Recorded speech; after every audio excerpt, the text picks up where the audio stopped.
যখন ওই তুলসী পত্রটা উদান দিকে যায় বাবা, আষাঢ় মাস যখন আসে নদীতে জল বেশি হয় না কম থাকে? হরি বল, বেশি থাকে তো। এই বললো আষাঢ়িয়া গঙ্গের ভারী ওইজন আইলো নদীর ঢাকাতে, আর বাগিনীর মনে কত কত জ্বালা উঠে। কিসের জ্বালা? আহা, গাতে দিয়া যায় কত নাই নায়রের নৌকা, মায়া দিয়ে বইনে বইনে হইতেছে আজ দেখা। তাই বক্তব্য ওই যে তুলসী পত্রটা, এই তুলসী পত্র হঠাৎ একদিন উজান দিকে যখন যায়, ওই উজান দিকে যাইতে যাইতে ওই দিকে সুরতানির তীরে নেমেছে স্নান করতে সচিরানী। যখন সচিরানী স্নান করতে লাগে, ওই তুলসী পত্রটা সচিরানীর নাভি মনে স্পর্শ করে। সেই দিন অদ্বৈত প্রভু ওই তুলসী পত্রের পিছন পিছন চলে যায় নদীর পরে পরে।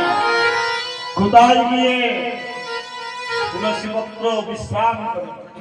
যখন সচিমায়ের গর্ভ সিন্ধুতে নাভি বলে যখন স্পর্শ হলো, সেই দিন অদ্বৈত প্রভু আনন্দে আত্মহারা হয়ে হরি বল হরি বল হরি বল হরি বল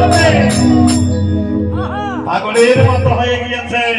আর বলছে আমার গৌর হরিবার দাপট ছেড়ে বৈকুণ্ঠ ছেড়ে। এই কলির যুগের বাক্য বড় ভালো, এই কলিযুগকে উদ্ধার করবার জন্য আমার গৌর হরি এই কলিযুগ যুগে সচিমায়ের গর্ভে আগমন করতে। হরি বল হরি বল।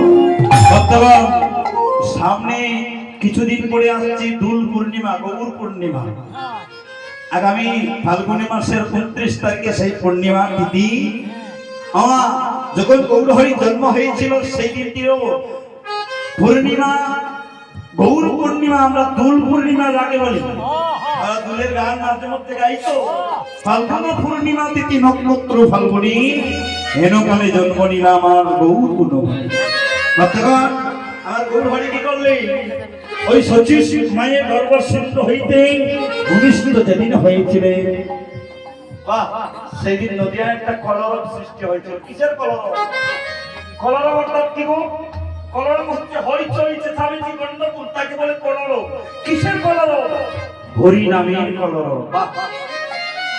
আমরা হাটে ঘাটে বাজারে যখন যাই দেখবেন একটা কলরব থাকে, গাড়ির পিট পিট, মানুষের আওয়াজ, তাই তো অনেক ধরনের শব্দ থাকে।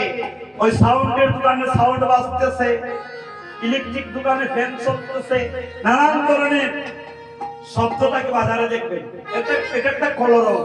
আর ওই কলরব একদিন হয়েছিল সচিমায়ের অঙ্গনে, ওই নদিয়ায়।